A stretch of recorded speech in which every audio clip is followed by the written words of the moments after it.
Swerte na rin namin napupuntahan ganitong bahay eh. Ang yummy. Sabi ko, sa lahat naman natin, kami lamang nakakapagpabagpanik ng bahay, ng may bahay. Ano? Kaya nga, napakaswerte talaga. God is good. Yung mga plat nyo, hindi ko nakikita eh. Ay, kung sa amin nga, mamay ko, bawal magpapasok eh. Yung mga plat nyo, hindi ko nakikita.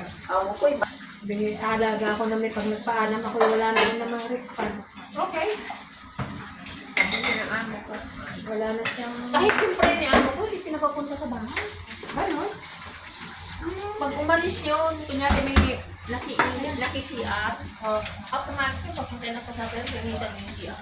Ano mo? May sela na. Masyadong ano yung amo ko, ayaw yung May sela. Ay, dapat pala na ipapagtira na si Emma Eric. Nang ano na naman? Sinigang. Tigilan mo nga yung